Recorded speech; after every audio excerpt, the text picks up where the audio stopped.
La belle Scheherazade, des Mille et une nuits, avait lu tous les livres. Elle connaissait toutes les légendes des peuples anciens. Et sa curiosité était sans égale pour les histoires étranges et merveilleuses qui parcouraient le vaste monde, connu ou inconnu.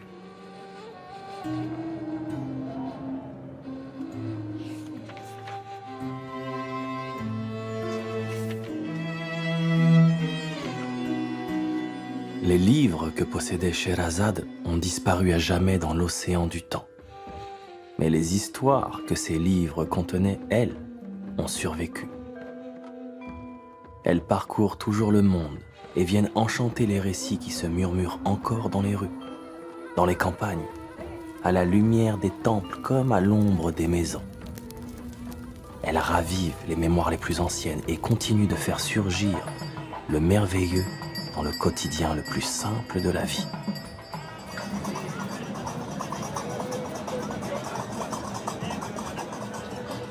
C'est aux confins de l'Inde, il y a plus de 17 siècles, que seraient apparues les premières histoires des Mille et une nuits. Des contes étranges et fantastiques, peuplés de mystères et de créatures. Les Mille et une nuits indiennes ont parcouru le monde, passant par la Perse, Bagdad et ses déserts au VIe siècle, puis par l'Égypte, rejoignant le Caire dès le XIe siècle avant de se déployer à partir du XIVe siècle dans l'immense empire des Ottomans. À l'aube du XVIIIe siècle, les contes des Mille et une nuits sont arrivés en France, et c'est d'un coup tout l'imaginaire occidental qui s'en est imprégné. Après autant de siècles et de pays parcourus, les contes des Mille et une nuits se sont ainsi nourris de traditions et de croyances orientales, enrichis de sciences et de religion. C'est dans cette aventure extraordinaire, aux frontières du réel et du fantastique, entre les histoires d'un passé lointain et la vie d'aujourd'hui, que les Mille et une nuits nous entraînent.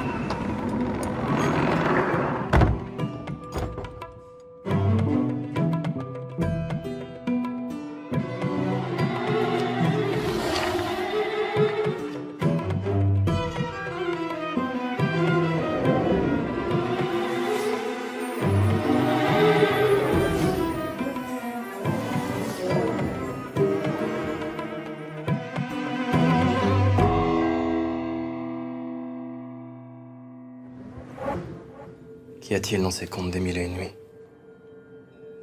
Quel pouvoir étrange et fort les a fait traverser le temps du monde et des hommes? Le souffle de la vie, sans doute, et sa part de mystère. La vérité, le mensonge, l'irrationnel et la magie. La sensualité, la souffrance, l'amour mystique, l'amour charnel. La sagesse aussi. La folie, la mort, autant que l'immortalité, l'éphémère, autant que l'éternel. Finalement, ce n'est que le pouvoir des histoires.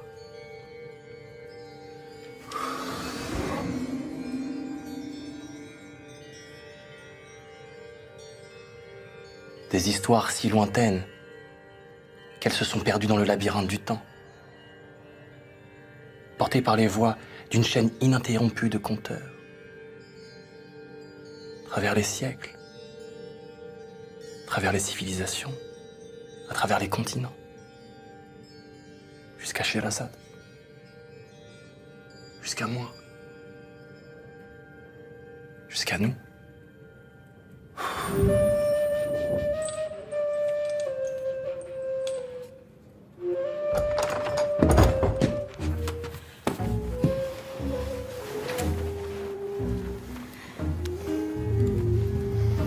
Père, qu'avez-vous? Je vous en prie, dites-moi ce qui se passe.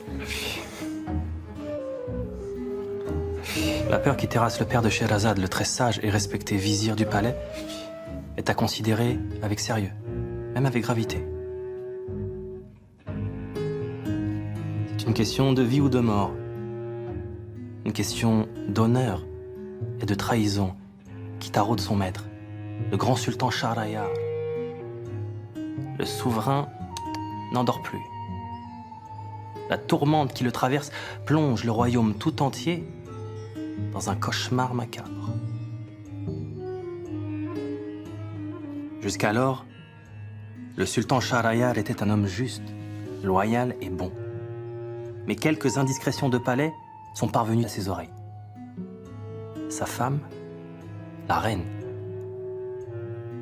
qu'il croyait dévouée, fidèle, aurait profité de son absence pour offrir ses charmes à l'un des eunuques du harem, un esclave. Sacrilège et déshonneur.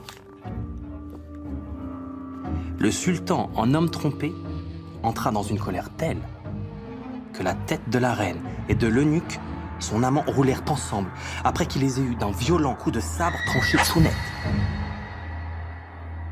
Son geste de vengeance accompli, il fit la promesse de prendre chaque nuit la virginité d'une jeune femme et pour être bien sûr de sa fidélité, de la tuer aux premières lueurs du jour.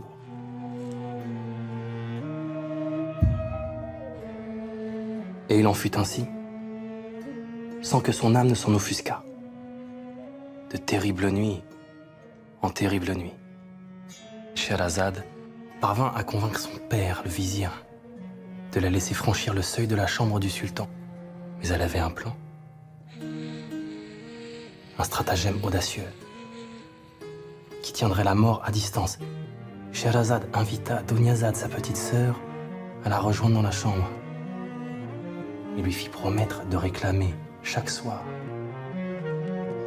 une histoire pour l'aider à s'endormir.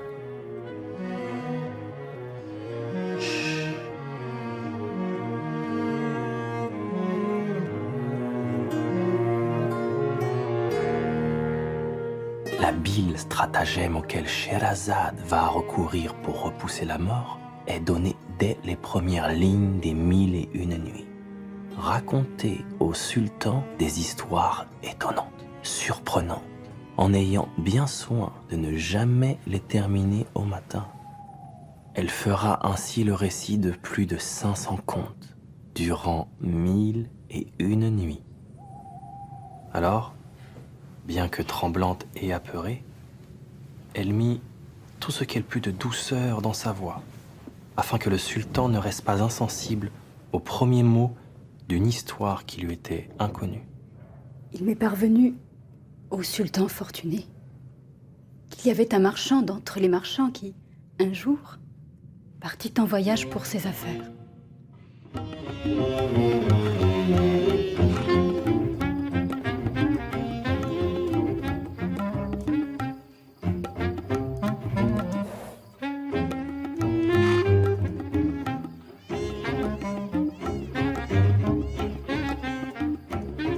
Comme la chaleur était devenue trop forte, le marchand chercha l'ombre d'un palmier qu'un hasard bienveillant avait chargé de fruits succulents.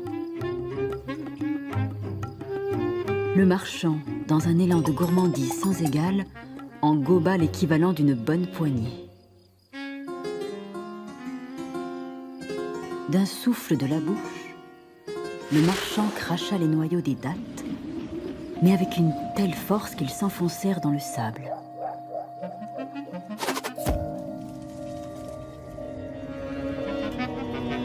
C'est alors qu'une tempête se leva, que le ciel s'obscurcit jusqu'à devenir noir et qu'apparut terrifiant un génie.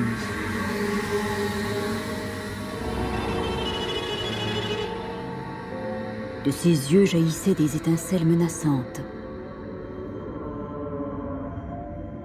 D'un geste, il saisit le marchand et lui dit « Viens que je te tue comme tu as tué mon enfant, le souffle de ma vie et le feu de mon cœur.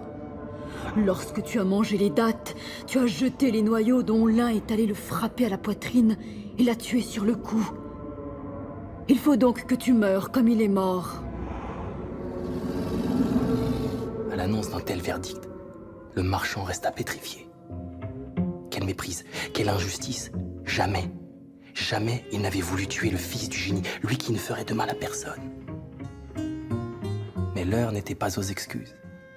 Il s'agissait pour le pauvre marchand de sauver sa peau. Mais comment? Aucune de ses richesses ne pouvait acheter la clémence de cet effroyable génie. Quand à un point nommé, un vieillard qui passait par là, accompagné d'une biche, proposa de raconter son histoire au génie.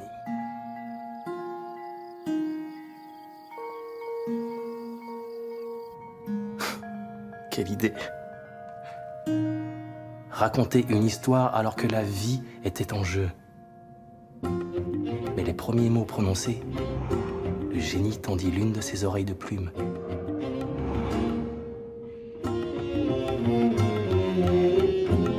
La biche qui accompagnait le vieillard était en fait sa femme, transformée en animal en punition d'un mauvais tour qu'elle lui avait joué quelque temps auparavant. Comme son épouse ne pouvait pas avoir d'enfant, le vieillard prit une maîtresse.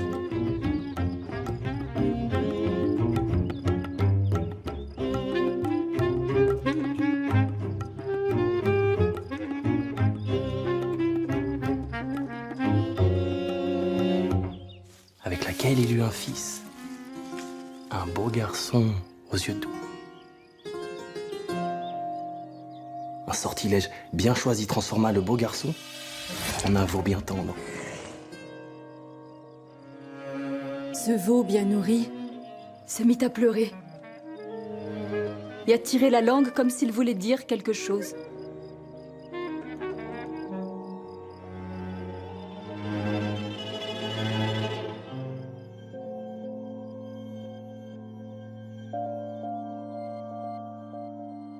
Si bien qu'il décida de le détacher et de l'épargner.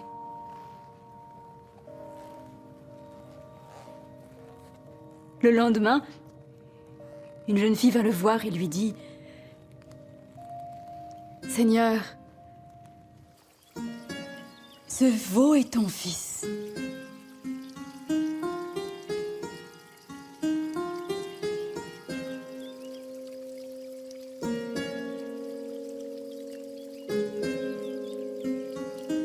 Elle prit un petit bassin de cuivre, le remplit d'eau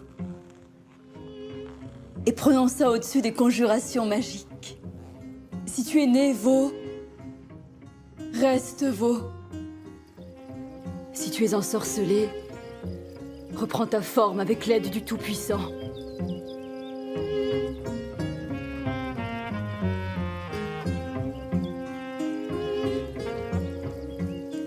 Le veau s'ébroua et redevint un homme.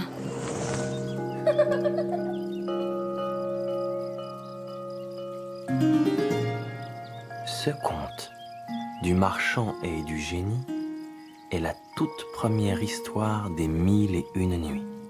On voit que le génie se comporte exactement comme le sultan et que, tout comme le vieillard, Scheherazade tente de sauver sa vie par le simple pouvoir de la parole. Ce conte nous transporte d'emblée dans l'univers étrange des 1001 nuits, où un geste apparemment banal peut provoquer les événements les plus incroyables. Ainsi, les contes nous entraînent-ils sans cesse entre le réel et la magie, entre la description ethnographique et les inventions d'un imaginaire totalement captivant. Mais d'où vient le pouvoir de ces contes? Il nous faut remonter au IIIe siècle, en Inde, pour comprendre ce que pouvait être l'état primitif des 1001 nuits.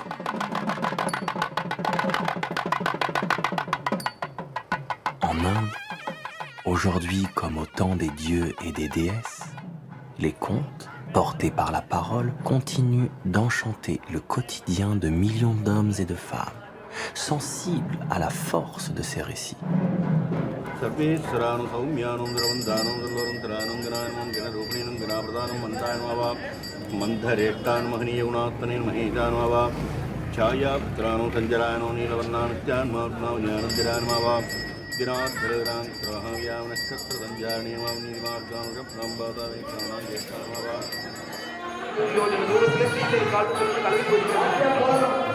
இந்த கண்டம் கடைசி கட்டம் யார் லங்கைக்கு போறதுன்னு தீர்மானம் பண்றது கஜோ கவாட்சோ கவயா கரபோ கந்தவாதனான்னா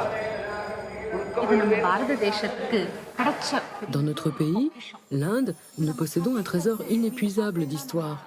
En fait, chaque événement de la vie est porté par une histoire. Un mariage est porté par une histoire, une naissance est portée par une histoire, la mort elle-même est portée par une histoire. Tout peut être raconté sous la forme d'une histoire. Prenez le Ramayana par exemple. C'est une longue histoire contée en vers. Le fait même de raconter le Ramayana est considéré chez nous comme un acte béni. Et l'écouter est un acte encore plus pieux. Nous avons une règle concernant les histoires et les chansons. Si vous en connaissez une, vous devez la raconter aux autres. L'histoire que vous racontez entre par les oreilles des gens et elle sort aussitôt par leur bouche pour aller vers les autres. Ainsi, l'histoire court, elle vit, elle fait le tour du monde. Raconter une histoire est donc notre devoir moral, notre dharma. Si vous entendez une histoire, vous devez la transmettre. On dit même que si vous ne la racontez pas, l'histoire enfermée se met en colère.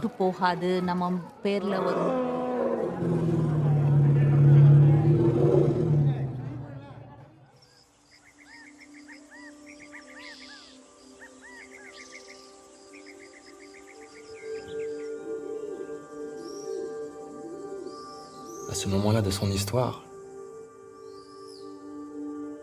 Scheherazade vit apparaître le matin. Le vieillard demanda à la mule si ce qu'il venait de lui raconter était vrai. Elle opina de la tête. Ce récit plut beaucoup au génie, qui fit grâce au marchand du dernier tiers de sa vie. Je te tuerai quand j'aurai entendu la fin de ton histoire. Et le sultan s'en fut à ses activités royales.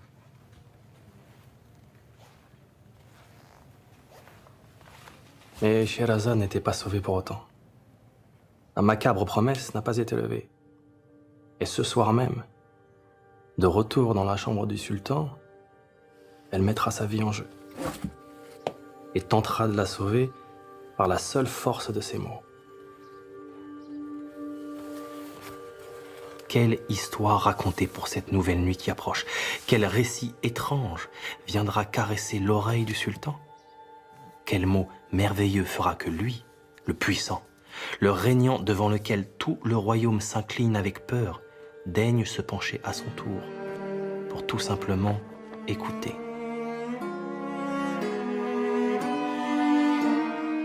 Il lui faut trouver une histoire extraordinaire pour que sa vie et celle des femmes de son pays soient sauvées.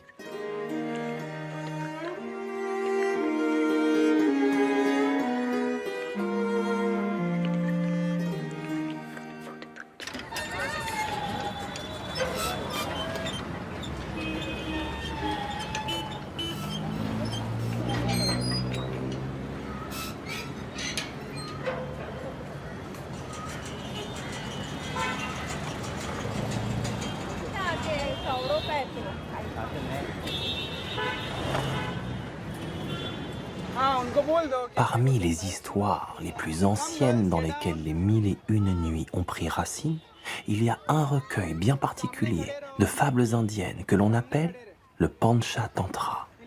Ce sont des fables animalières qui mettent en scène des animaux. Le Panchatantra indien serait une œuvre jumelle des 1001 nuits, venant du même atelier, construite avec le même objectif. Ainsi, le Panchatantra indien nous laisse imaginer ce qu'aurait pu être la forme primitive des 1001 nuits, et peut-être même l'entrevoir. car en Inde, les fables du Panchatantra continuent à vivre dans la tradition populaire par la parole, mais aussi par la danse. Okay तुम लोग को मालूम है यहाँ कौन सा डांस सीखते हो? भरतनाट्यम जो है it is the oldest very old dance form of India. The first classical dance form of India. It was done by gods and goddesses. Okay, to make you all understand how to have fun with Bharatanatyam. Have you ever read storybooks? Storybooks पढ़ा है? हाँ? Which all storybooks have you read? Different types of storybooks का नाम बोलो मुझे. अमर चित्र कथा and what else? Panchatantra. What else? Arabian Nights. क्या बात है? Akbar and Birbal. So many. Now, if you want to make children have fun with dance and Panchatantra, we can learn the same Bharatanatyam and put it into Panchatantra and make a format of a dance story format. Okay, समझा सबको? Yes or no? Yes. Good. अभी हम लोग क्या करेंगे? अगर पंचतंत्र करना है, मुझे बताओ what is the similarity in all the stories of Panchatantra? There is something which is common. Moral तो आता है और there is some characters. There are some characters which are common. Animals. So Panchatantra deals with animals. If I want to show an elephant, a huge elephant, what do you feel when I tell about an elephant? सबसे पहले क्या याद आता है? कान. Because elephant का जो कान है वो दूसरे एनिमल से सबसे अलग है ना? So how will you show elephant's ears? Which hasta will you use? Ardha Chandra. ऐसे करके swaying of elephant's ears. Front, back, front, back, front, back, front, back. Now because elephant is huge, you have to do it slowly. Have you seen elephant walking? Yes. He's a king of the huge animals. So he has to look like this and walk like this. Understood? And what else is different in an elephant? Trunk. Trunk. How will you show a trunk? A long trunk like this, from here goes up like this and again comes down. Now everybody get up fast. मृग म्हणजे काय? मृगी मतलब a deer. How you show a deer? Like this. तुमने बताया था ना? हाँ. Now leg के साथ. Can somebody show me how to show a deer? A hopping, jumping deer. Show. Yes. Okay. Now we will do the deer which does a kick and a jump. See once. You have to kick with the left leg and take your right back. See once. 1, 2, 3, 4, 5, 6, 7, 8. Understood? 1, 2, 3, 4, 5, 6, 7. Stop. Fantastic. Do you know when was Panchatantra started? Many years back. 1,000 years back. Okay? Were you there 1,000 years back? No. Okay. Maybe you were one of the animals. Okay, see. Now, there was a king, a very rich king. He had 3 sons. But the 3 sons were not at all paying attention to their studies. उन लोग ना कभी भी पढ़ाई नहीं करते थे, हमेशा खेलते रहते थे, बुद्धू थे, उनको कुछ समझता ही नहीं था. एक दिन क्या होता है कि वो जो बड़ा किंग होता है ना, जो राजा होता है, that great scholar, what he did to make them understand all these morals of life, he started making good stories which always used to end with the very good moral, which was been very good to make those children understand what are good things in life. The story used to end as if jealousy निकालने के लिए या फिर चीटिंग नहीं करने के लिए या फिर अच्छी चीज़ समझने के लिए फ्रेंडशिप के लिए and mainly the stories were on animals and finally those kids started getting little bit interest in reading, writing good stories, listening to good stories and slowly उनको पढ़ाई में भी इंटरेस्ट आने लगा। उसके वजह से उन लोगों को बहुत अच्छा पढ़ाई करके they became very big people in future because of this Panchatantra stories. Okay? Understood? So listen to it properly.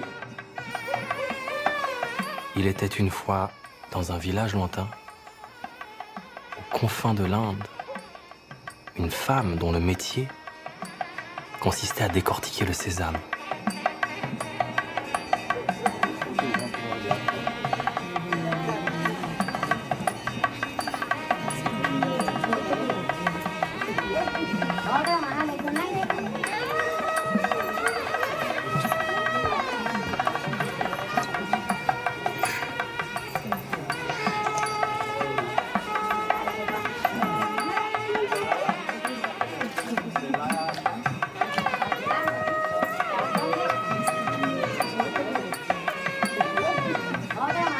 Dans le village, on l'appelait la décortiqueuse. C'était un métier très respecté et même sacré, car en Inde, en ces temps-là, le sésame n'était pas considéré comme une graine ordinaire, mais comme un symbole d'éternité. Un bien précieux sur lequel il fallait toujours garder un œil bien ouvert. Or, un jour, on lui apporta une mesure de sésame de la meilleure qualité.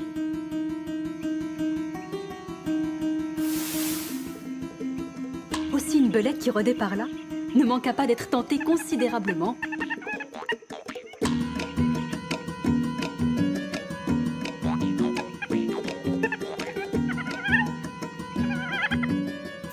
Et elle fit si bien qu'au matin, il ne restait plus une infime quantité de sésame.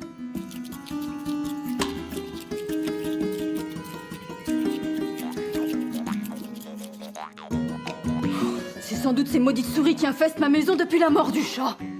Si j'en attrape une, je lui ferai expier les méfaits de toutes ses semblables. La belette imagine une ruse pour échapper à la colère de la femme. Elle court chez la souris, sa voisine, et se met à lui vanter le sésame de la décortiqueuse.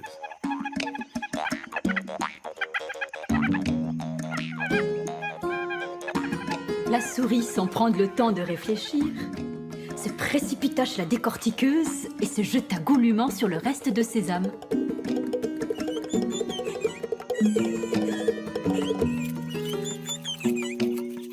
Mais, au même moment, la jeune femme sortit de derrière une porte et d'un coup de bâton fendit la tête de la souris.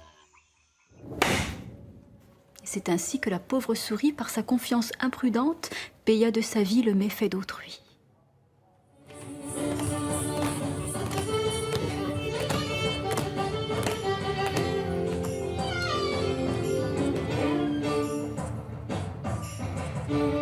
நம்மகிட்ட பாரத கலாச்சாரத்துல எத்தனையோ பெரிய பெரிய புத்தகங்கள் நம்ம பெரியவா விட்டுட்டு போயிருக்கா நமக்கு. Dans la culture indienne, nous avons plusieurs grands livres légués par nos ancêtres. Le Panchatantra figure parmi ces grands livres.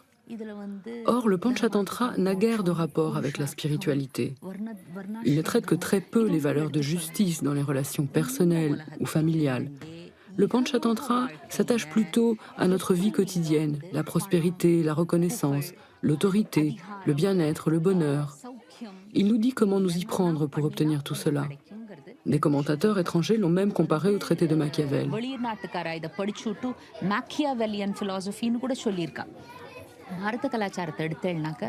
Et puis, dans la société indienne, les thèmes du Panchatantra sont toujours d'actualité.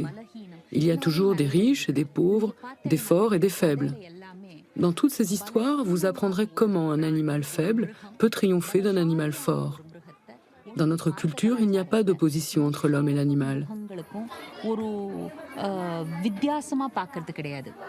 Nous avons pu nous-mêmes être telle ou telle créature dans une précédente incarnation.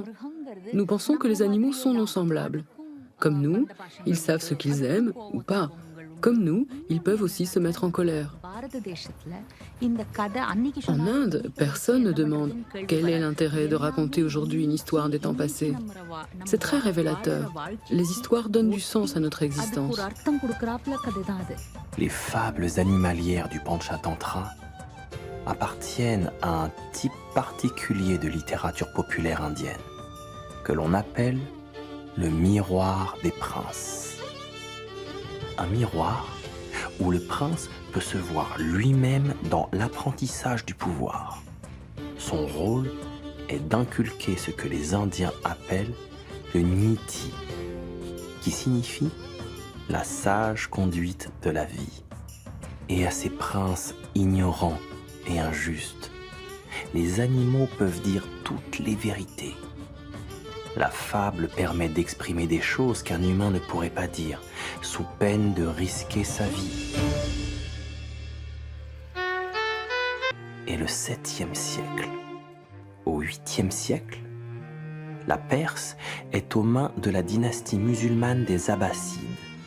Bagdad est désignée capitale du califat, ce nouvel empire de l'islam dont les territoires s'étendent de la Méditerranée aux confins de l'Inde et de la Chine, et jusqu'aux eaux profondes du golfe Persique.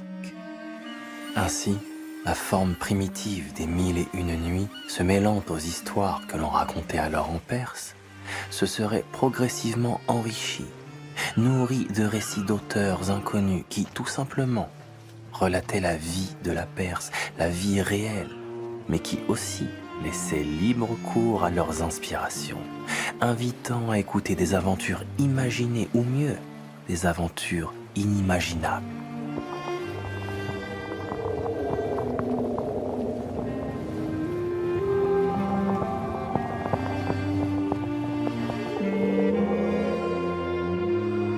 L'Empire perse dessine une géographie ouverte au monde d'alors, un appel à prendre le large à bord des poutres. Dans le sillage de ces vaisseaux de bois s'écrivent toutes les histoires des routes de la mer. Quand les hommes quittaient le golfe Persique, le cap fixé sur les ports de l'Inde, de l'Asie du Sud-Est et même plus loin, sur la côte africaine, vers Zanzibar, pour tenter l'aventure, forcer le destin, découvrir l'inconnu.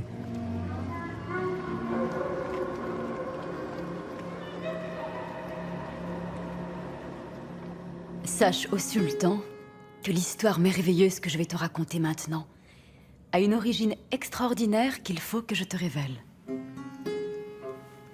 Dans les années d'il y a bien longtemps, il y avait un roi de Perse dont le palais était devenu la demeure préférée des poètes et des conteurs, de tous ceux qui savaient faire revivre, par la parole, les passés abolis et les choses mortes.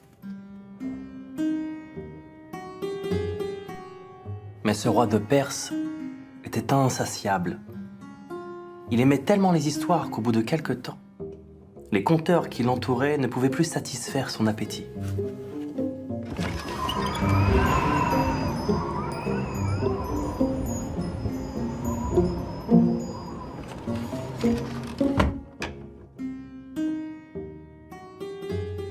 Toutes les histoires qu'il connaissait, il les avait racontées. Tous les livres dont il disposait, il les avait lus au roi, et ce plusieurs fois. Vint le jour où il n'y eut plus aucun conte à offrir. Un jour de malheur et de colère. Le roi exigea, sous peine de mort, qu'on lui offrît un conte, une histoire merveilleuse et inattendue. Il envoya ses émissaires à travers le monde, leur promettant la foudre de l'enfer s'ils en revenaient bredouilles.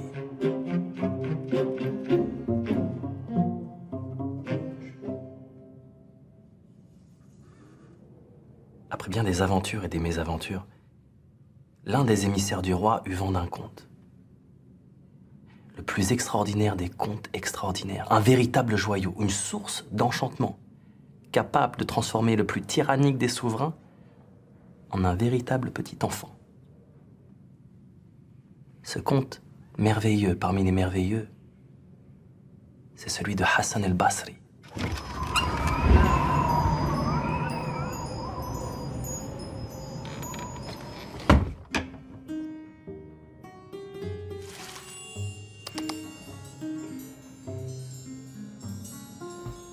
Hassan el-Basri était un jeune homme auquel la nature avait fait don d'une très grande beauté, dont il était fier, mais dont il usait avec une grande naïveté.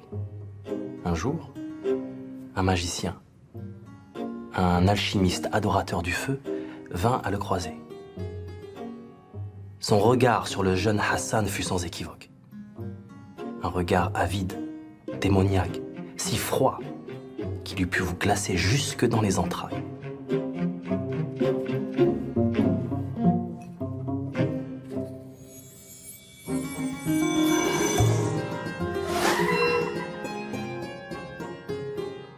Et c'est justement cette histoire extraordinaire des aventures de Hassan el-Basri que je vais pouvoir te conter grâce à une copie exacte qui est parvenue jusqu'à moi. On raconte qu'il y avait un adolescent du nom de Hassan el-Basri qui était le plus beau, le plus gracieux, le plus délicat d'entre tous les jeunes garçons de son temps. Il était entre les mains du Persan, un mage adorateur du feu qui nourrissait une vive haine pour les musulmans. Chaque fois qu'il en tenait un entre ses mains, il le tuait. C'était un homme ignoble, vil, dépravé, chercheur de trésors et alchimiste.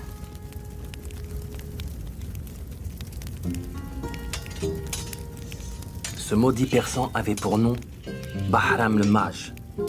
Chaque année, il capturait un jeune musulman et le transportait au mont des nuages, au sommet duquel il le faisait déposer par l'entremise d'un oiseau géant. Il lui ordonna alors de lancer de là-haut une certaine plante, indispensable à l'art de l'alchimie et qui ne se trouvait qu'à la pointe de cette montagne. Mais une fois l'herbe cueillie et lancée, le mage abandonnait là le jeune homme et le laissait mourir.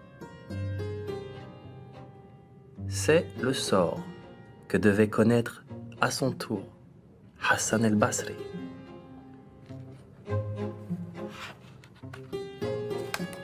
On raconte encore, sire, au roi bienheureux, que le mage, lorsque le jeune homme parvint au sommet de la montagne et lui jeta l'herbe magique dont il avait besoin, l'abandonna et s'enfuit. Hassan s'écria alors « Il n'y a de pouvoir et de force qu'en Dieu. Oh, ce maudit mécréant s'est joué de moi, m'a trompé du début jusqu'à la fin. » Il marcha jusqu'à dominer l'autre versant de la montagne, et ce qu'il vit l'émerveilla. Un lac immense d'une couleur bleue profonde, et de l'autre côté, sur l'autre rive, un château magnifique qui s'élevait dans les airs, accroché aux nuages. Hassan el-Basri ferma les yeux, recula de quelques pas et se jeta dans le vide. Hassan sortit sain et sauf des eaux profondes du lac et se mit en route le long du rivage, attiré par le château. Il vit une porte ouverte, qu'il franchit sans crainte. À peine en avait-il franchi le seuil que 7 très jeunes et très belles princesses l'accueillirent comme leur propre frère. Mais il ne posa pas de questions et se laissa ainsi porter durant de longs jours par la bonté fraternelle des 7 princesses. Or, un matin, elles annoncèrent solennellement à Hassan qu'elle devait quitter le palais et qu'elle le laissait seul, juste pour quelques jours. À nouveau, il ne posa pas de questions, mais il fut bien intrigué quand au moment de partir, les 7 princesses lui confièrent la clé du palais. Mais à la condition absolue de ne pas ouvrir l'une des chambres de la tour. Je te supplie, Hassan, je te conjure par ton âme chérie de ne point ouvrir la chambre dont la clé porte comme signe cette turquoise incrustée.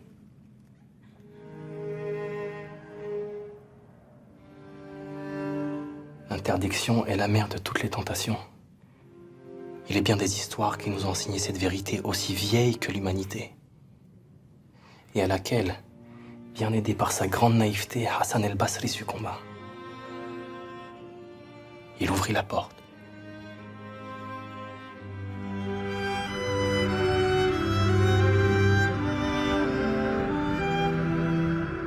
derrière cette porte, ce qu'il découvrit fut d'une beauté telle qu'elle dépassait de loin, de très loin, tout ce que son imagination, pourtant très fertile, aurait pu faire éclore dans son esprit.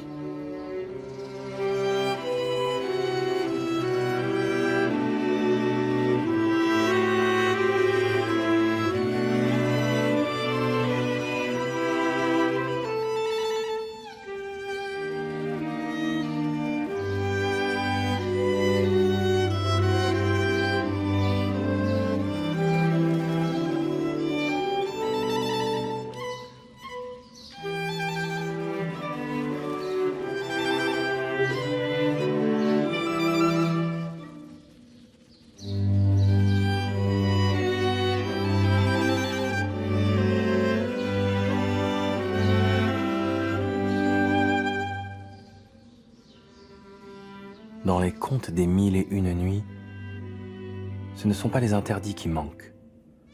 Mais plus que les interdits, c'est la transgression, la sublimation qui font naître le sentiment même du merveilleux. Un sentiment si fort qu'il va au-delà de l'histoire pour exercer ce pouvoir magique de fascination pour les artistes qui s'en emparent.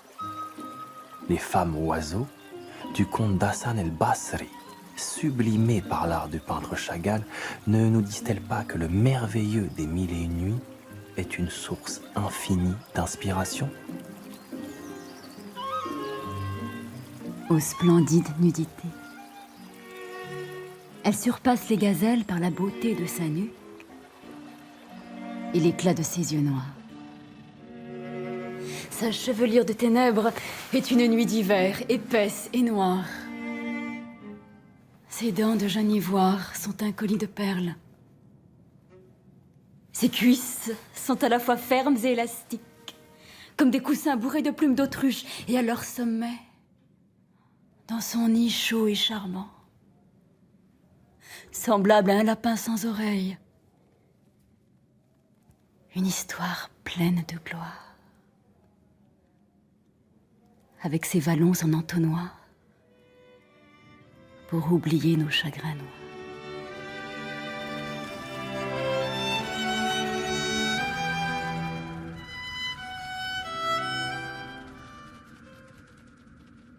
Revenons à Bagdad, au 8e siècle. La capitale de la Perse arabo-musulmane est au croisement des civilisations qui l'entourent. Elle puise ainsi dans le savoir immense de la Perse ancienne. Elle se penche sur les écrits de l'Empire chrétien de Byzance, eux-mêmes nourris d'histoires plus anciennes encore. À partir de la version perse, les 1001 nuits vont être traduites en arabe. Elles vont ainsi lier leur postérité au grand voyage des commerçants arabes. Le rôle de ces marchands arabes est fondamental, car ils ont colporté les contes tout au long de leur route du commerce, vers l'Inde, vers la Chine, ou plus à l'ouest, vers l'Afrique du Nord, jusqu'au Maroc. Cependant, dans les récits qu'ils faisaient des contes, les marchands y rajoutaient bien volontiers leurs propres aventures de voyage, rendant les 1001 nuits perméables à l'imaginaire, au mystère des pays qu'ils traversaient ou des coutumes qu'ils découvraient. Tout cela avec parfois un sens de l'exagération qui rendait le merveilleux des contes encore plus merveilleux. Et si il y a un héros qui puisse témoigner de l'influence des marchands arabes sur les 1001 nuits, c'est bien Sinbad, le marin aux 7 voyages, que les nombreuses légendes du golfe Persique feraient partir du port de Sour au sultanat d'Oman.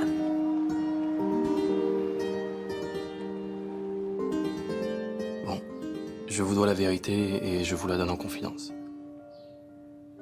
Sinbad le marin n'était pas un marin. Du moins, rien ne le destinait à cette vie d'aventurier des mers lointaines. Durant sa jeunesse, le jeune Sinbad n'avait d'autre horizon que les petits plaisirs du quotidien, des amis et la richesse de son père, dans laquelle il plongeait plus facilement que dans l'eau. À la mort de son père, le jeune Sinbad se retrouva seul et sans un sou. Et il n'eut d'autre solution que de s'embarquer à son tour vers les routes du commerce tracées vers le soleil levant.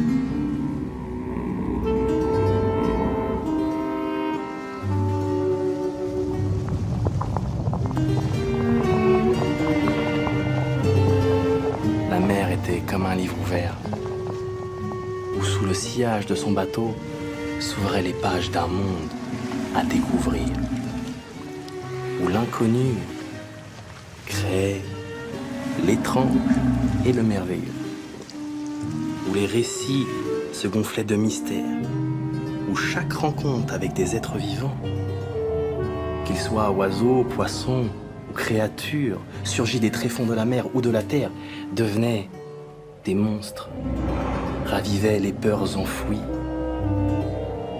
pour mieux les apprivoiser. Sinbad ne se contenta pas d'un seul voyage.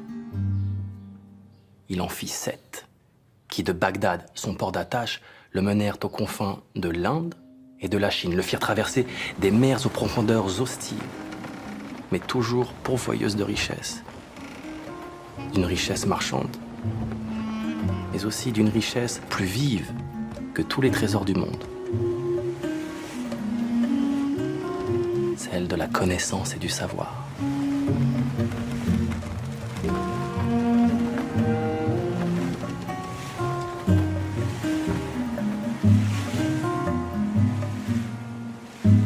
Dans le même temps, à la cour des califes de Bagdad, cette soif de connaissance et de savoir était toujours aussi vive. Des centaines de livres et d'ouvrages savants venus de toutes parts continuaient à être traduits en arabe. Parmi eux, des traités philosophiques grecs, l'Odyssée d'Homère et des récits de voyage appelés livres des merveilles, comme celui de Marco Polo. Ces ouvrages scientifiques, écrits entre le VIe et le XIIIe siècle, foisonnaient de récits zoologiques, ethnologiques et géographiques. Un genre littéraire qui a influencé les auteurs perses et arabes et qui aurait été un apport essentiel aux 1001 nuits. Ceux qui ont vu le ruc disent qu'il est exactement comme un aigle, mais démesurément grand. Si grand et si puissant qu'il peut prendre un éléphant et l'emporter très haut dans les airs. Ceux qui ont vu le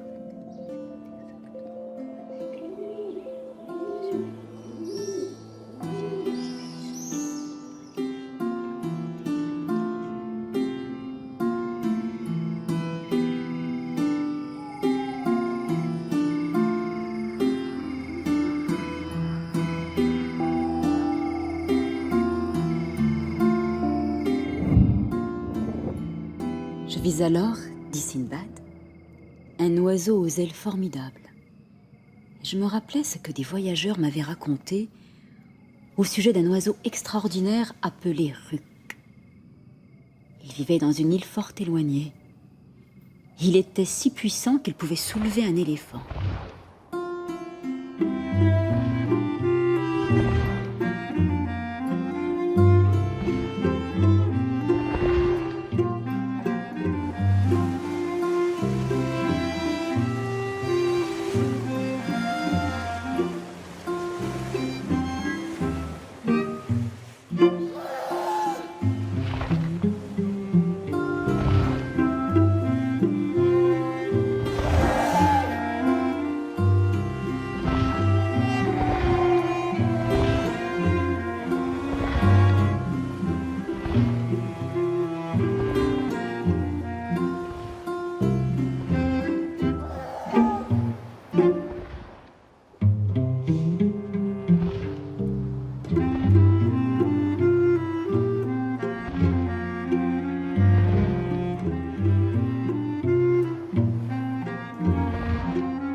Dans ces mers lointaines, je vis des choses étonnantes et des prodiges innombrables.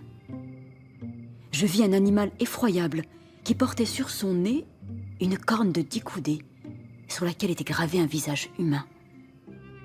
Je vis aussi un poisson qui avait l'aspect d'une vache, et un autre qui ressemblait à un âne, et aussi un oiseau qui naissait de la nacre marine, et dont les petits vivaient à la surface des eaux, sans jamais se poser à terre.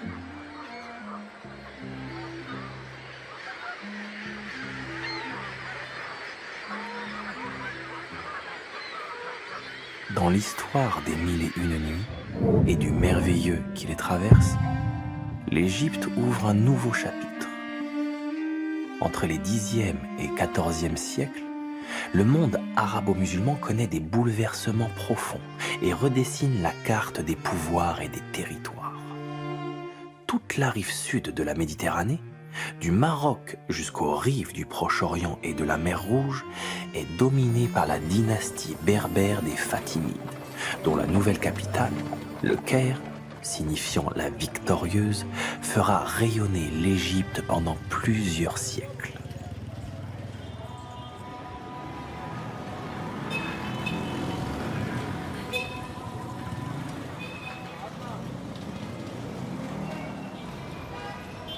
À cette époque, il y eut plusieurs mouvements culturels, comme celui par exemple de la prise de conscience du patrimoine populaire, qui ne se transmettait jusqu'alors que verbalement, et qui a commencé à être répertorié.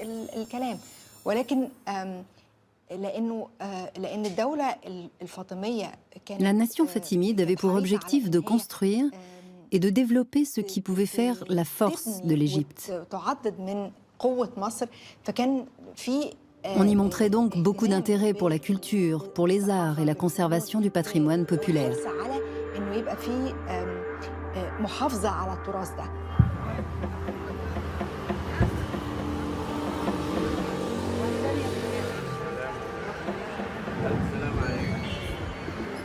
Ce patrimoine populaire, venu des temps anciens et que les 1001 nuits font vivre dans les contes, est peuplé de créatures, dont une espèce bien particulière connue dans le monde arabe, celle des génies, des djinns comme on les appelle. Les croyances populaires laissent entendre que ces djinns, des êtres invisibles, vivent parmi les humains et que leur présence incontestable est source de tous les enchantements.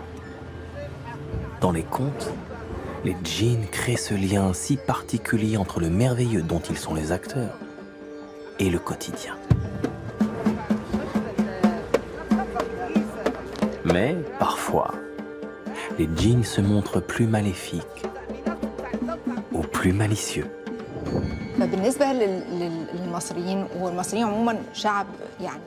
Pour les Égyptiens, qui sont un peuple, je ne veux pas dire religieux, mais avec un côté spirituel fort, les djinns sont une croyance populaire répandue.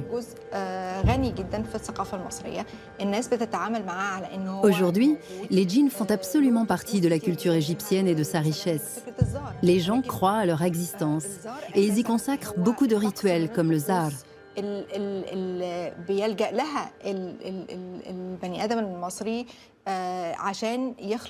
Pour le définir, disons que le zar est l'un des rituels auxquels on a recours pour se libérer d'un djinn, pour en quelque sorte exorciser une personne hantée par un djinn. En égyptien, on dit qu'une personne est littéralement habitée par un djinn. Donc, on a recours au zar pour faire sortir le djinn de cette personne. Ceci fait partie de notre culture. C'est quelque chose de vivant que les gens vivent. Bien sûr, ce rituel existe plus dans les campagnes que dans les villes, mais on le retrouve aussi en ville, tout simplement parce qu'il fait partie de notre culture et de notre vie quotidienne.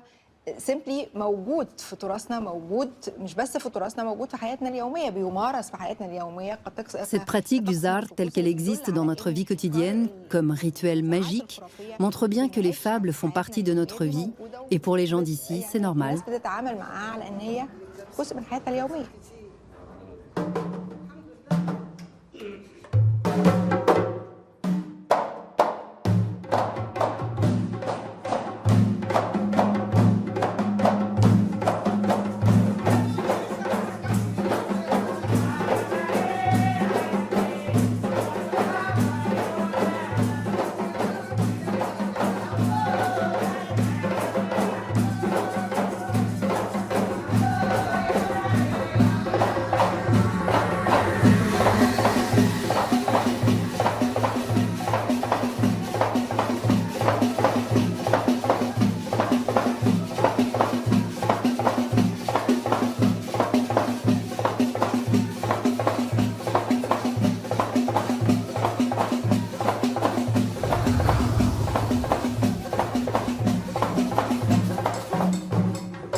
partir du XIe siècle, l'Égypte des Fatimides entreprend de mettre par écrit les 1001 nuits.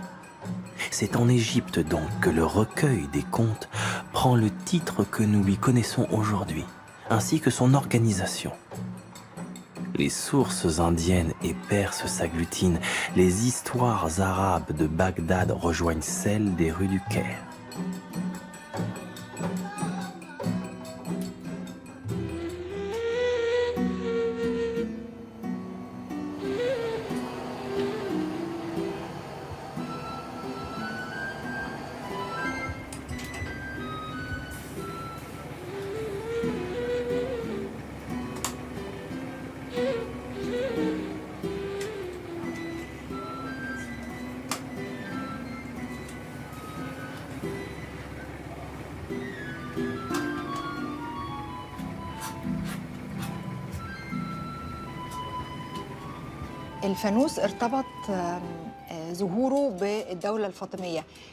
La lanterne apparaît à l'époque des Fatimides. Le calife fatimide sortait de son palais pour voir la nouvelle lune et annoncer ainsi le début du mois du Ramadan. Des enfants l'accompagnaient en portant ses lanternes pour éclairer son chemin. Ces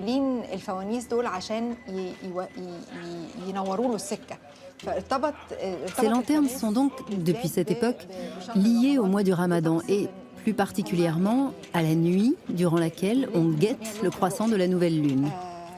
Une nuit qu'on appelle aussi la nuit du doute.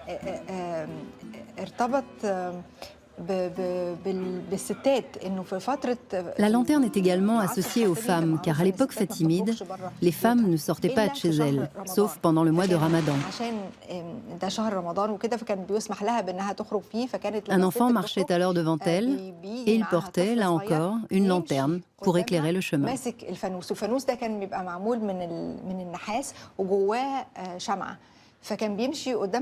À l'époque, la lanterne était en cuivre et il y avait une bougie à l'intérieur.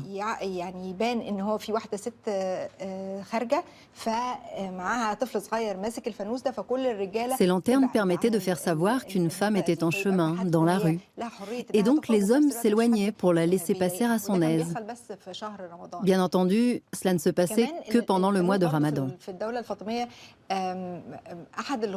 On raconte aussi au sujet de ces lanternes que l'un des califes fatimides voulait éclairer les rues pendant tout le mois de Ramadan. Il s'était donc mis d'accord avec les imams pour que chacun accroche à la porte de sa mosquée une lanterne avec une bougie à l'intérieur, gardant ainsi la rue illuminée pendant tout le mois.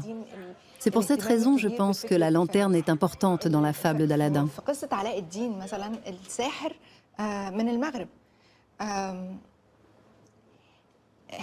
Dans l'histoire d'Aladin, par exemple, le magicien vient du Maroc. Il faut se rappeler qu'à l'époque, toute cette région, la Grande Syrie, l'Afrique du Nord, étaient sous les mêmes régimes, celui de l'État fatimide dans un premier temps, et puis les Omeyyades, les Abbassides ou les Ottomans. Cette région a toujours été un lieu de croisement. Les pays n'étaient ni isolés ni fermés, au contraire, il y avait de riches échanges entre ces peuples. Il n'y a rien de surprenant à ce que dans le conte égyptien d'Aladin, le personnage du magicien soit marocain.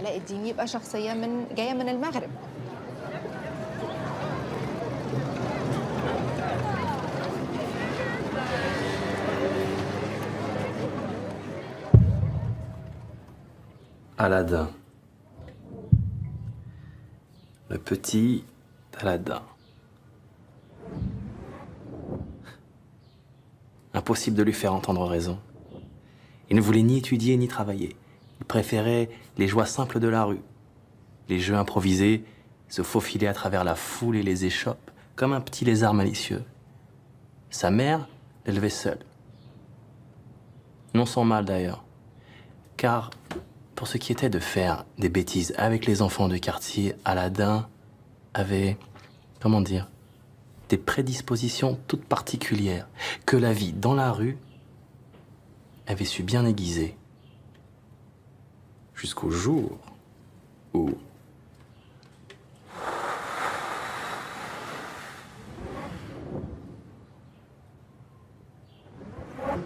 jusqu'au jour où un étranger s'arrêta pour le regarder. C'était un habile magicien, que les auteurs qui ont écrit cette histoire nous font connaître sous le nom de magicien africain.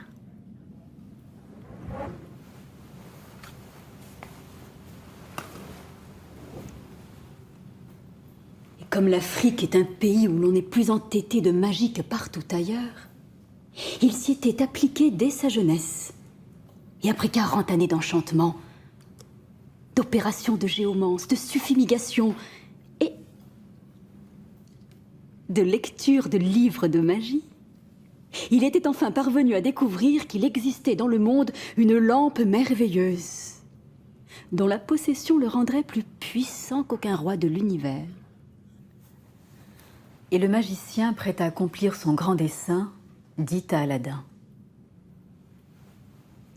جبد المجمر جبد الفخر شعل النار جبد البخور طلق زاد يعزم ويبرقم باللسان اللي يتفهم واللسان اللي ما يتفهم وهو تيقرا وتقلبوا عينيه وزاد اسيادنا يعزم واذا كيسمع بداك الجبل اللي قال قا قا قا قا قا قا تحل على جوج تيبان باب كانه باب مدينه من الحديد عطاه الاشاره والدري يتقدم زاد الباب وهو يدق كيسمع اللي جاوبو بصوت كيخلع ماني يدق على الكنوز وهو لا يحفظ رموز قال انا علاء الدين ابن شمس الدين البصري والباب يقول اسيادنا وتفتح علاء الدين جبتي المصباح قال له ها هو اراه وليدي اراه ولكن الا مديت لك شكون اللي بغا يطلعني انا من هنا الباب كان هنا ودابا ولا ما عندك لا دروج ما كاين سلوم ما كاين باش نطلع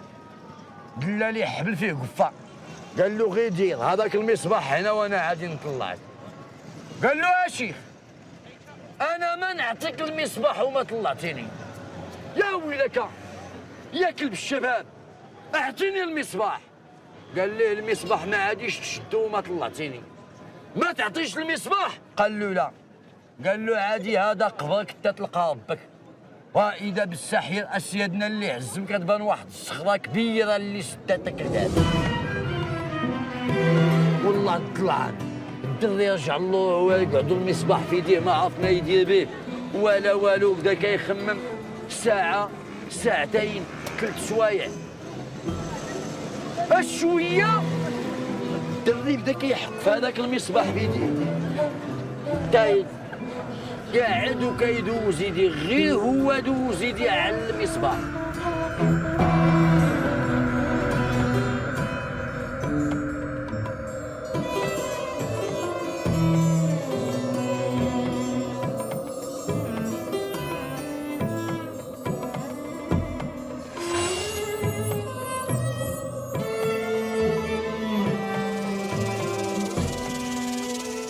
وإذا بنور اللي ضوى هذاك المكان طلق عينيه كتبان له بنت ذات حسن وجمال اللي قالت لبيك والخير ما بين يديك ما الشرق يجيك ما الغرب ياتيك اللي طلبتي يا سيدي علاء الدين فهو بين يديك هزت طومته على كتفها شد الشعري لا تطيح سبحان من الجن بالسرعه مولانا غاديه معليه به ما كانت ساعه لحقات لي باب مدينة البصرة وهي تنزل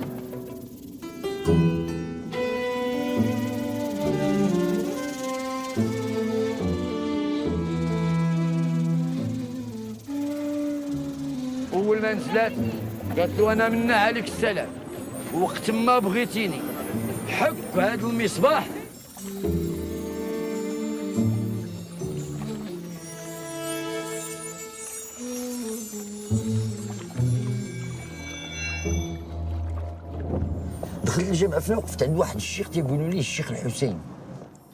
En 1968, je suis arrivé sur la place Jamal Afna.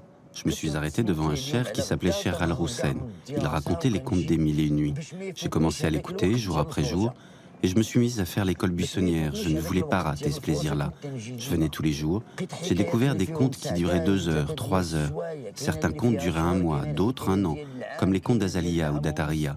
Mais pour les contes des 1000 et une nuits, c'est depuis toujours que les conteurs racontent les 1000 et une nuits sur la place Jamal Afna. كانوا كيحكيو ألف ليلة وليلة في الساحة ديال جامع الفنا. واحد النهار صبح داك اللي كيجيب لي الكارطون. Un jour, l'homme qui ramenait des cartons pour que les gens s'asseyent était absent. Le compteur m'a dit « Tu peux me ramener quelques cartons pour que les spectateurs s'asseyent dessus ?» J'ai répondu oui. Et j'ai commencé à ramener les cartons tous les jours. Je commençais à plonger dans l'univers des contes. Et un jour, j'ai dit « Oh mon maître, ces contes des mille et une nuits, comment sont-ils ?» Il m'a répondu « Ils contiennent 4 parties. Aujourd'hui, tu viendras avec moi à la maison et je te donnerai le livre. » Je suis allé avec lui et il m'a donné un livre et il a commencé à m'apprendre comment raconter. Il m'a dit « Tu vas lire le conte en arabe littéraire, tu le raconteras en dialecte. » Il m'a bien appris comment apprendre le conte et en faire le récit en dialecte pour le public. Chaque jour, j'étais près de lui dans son cercle de spectacle et j'ai appris peu à peu les ornements, ce que nous les conteurs, nous appelons le poivre du conte. C'est quoi le poivre d'un conte? Tu le lis en arabe classique dans le livre des mille et une nuits. Puis quand tu le traduis en dialecte pour le public, tu y ajoutes certains détails qui plaisent aux gens qui nous écoutent et qui attirent les spectateurs. Ces détails pittoresques s'infiltrent à l'intérieur du conte, ils rendent le conte plus proche des gens qui écoutent.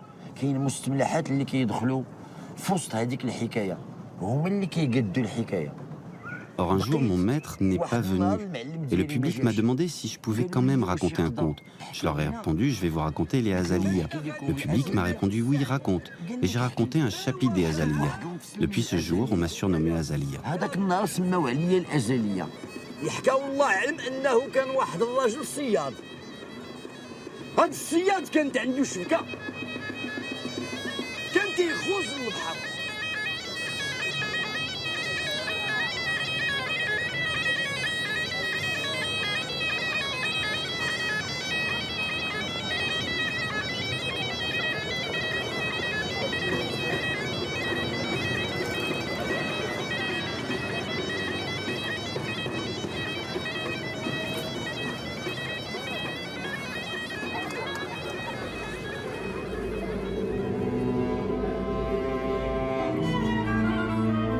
Aladdin frotta de nouveau sa lampe.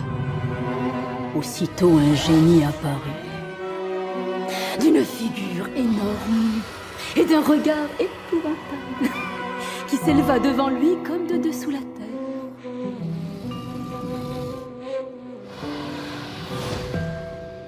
Commandez-moi et je vous servirai avec autant de fidélité que d'exactitude. Génie, lui dit Aladdin, il s'agit aujourd'hui que, pour l'amour que j'éprouve pour la fille du sultan, la princesse Badroul Boudour, ma noble et belle épouse au visage de lune, tu fasses paraître plus de zèle et de rapidité que tu n'as jamais encore fait. Je te demande qu'en aussi peu de temps que tu le pourras, tu me fasses bâtir le plus beau de tous les palais. Tu dois comprendre mon intention. Ce palais doit être digne de recevoir la princesse. Le soleil venait de se coucher quand Aladdin acheva de charger le génie de la construction du palais qu'il avait imaginé.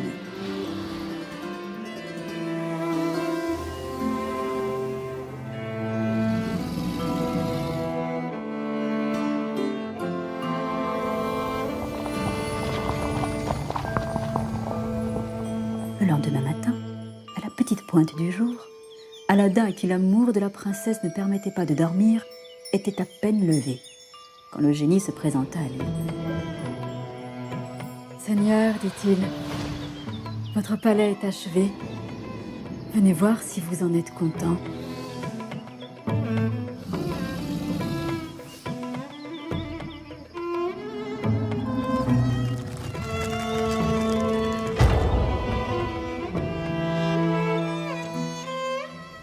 Génie, on ne peut être plus content que je ne suis. Et j'aurais tort de me plaindre, lui dit Aladdin, devant tant de beauté, de richesse et de magnificence.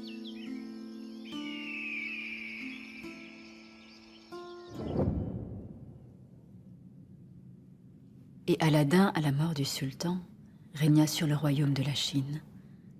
Et plus rien ne manqua à son bonheur, jusqu'à l'arrivée inévitable de la destructrice des délices et de la séparatrice des amis. Voilà au sultan tout ce que je sais au sujet d'Aladin et de la lampe magique.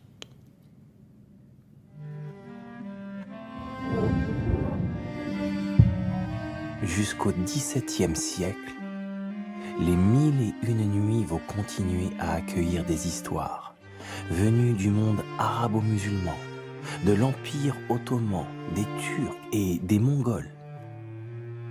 À l'aube du XVIIIe siècle, les contes des 1001 nuits sont arrivés en France. Il était une fois, dans l'une des régions reculées de France, un petit orphelin très pauvre qui s'appelait Antoine. Antoine Galland. Un joli nom, n'est-ce pas? Malgré des débuts difficiles dans la vie, le petit Antoine était né sous une bonne étoile. Et à ce que l'on dit, la bonne fée des histoires veillait sur sa destinée. Quand il eut 10 ans, elle mit sur son chemin des chanoines qui décidèrent de faire de ce garçon un brillant savant. Et ils avaient vu juste.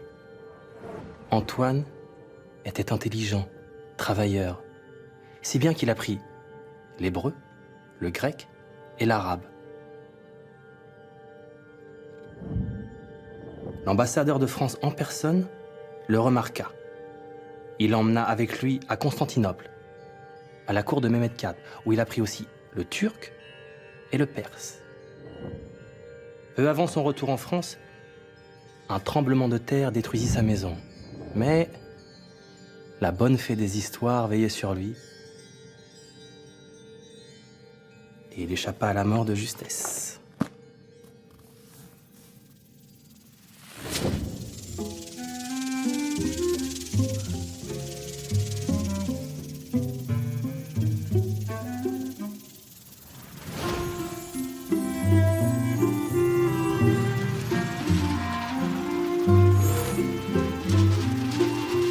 La bonne fée des histoires ne s'y était pas trompée. Les dernières années de sa vie, Antoine Galland se lança dans une aventure gigantesque. Traduire en français les contes arabes des 1001 nuits. Pour le public français d'alors, ce fut un choc.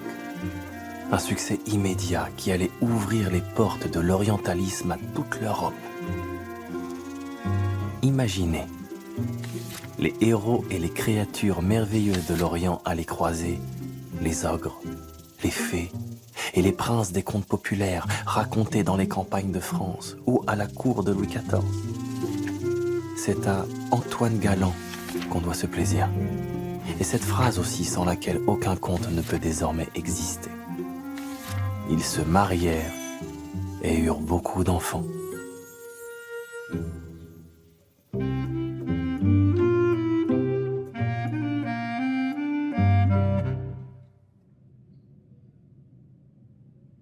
Oh, Sherazade.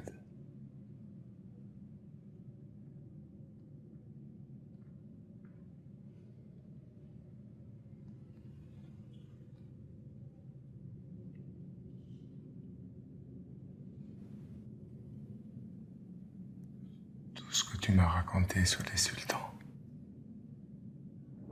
les peuples passés, tout cela m'a appris.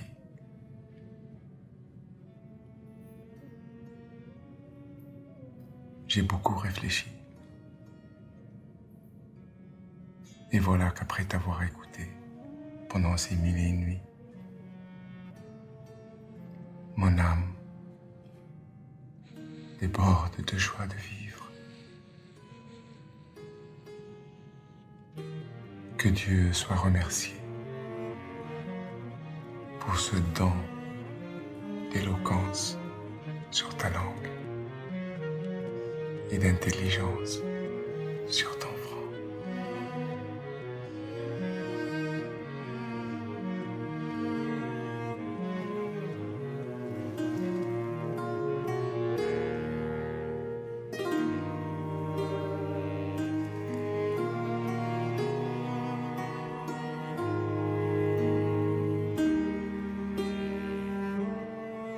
Mille et une nuits.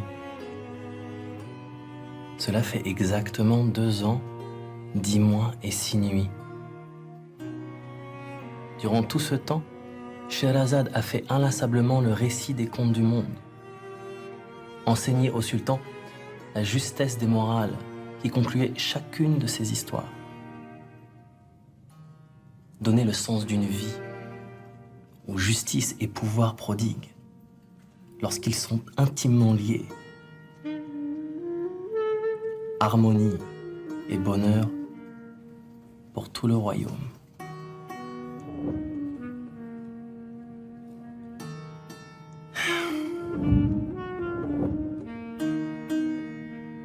N'est-ce pas là la morale de toute cette histoire? Au sultan qui lança cette promesse macabre de prendre chaque nuit la virginité d'une épouse et de la tuer au matin. Scheherazade, avec son courage, son intelligence lumineuse et riche des connaissances du monde, offrit au sultan le cadeau de la vie et aux générations futures l'enseignement de la sagesse.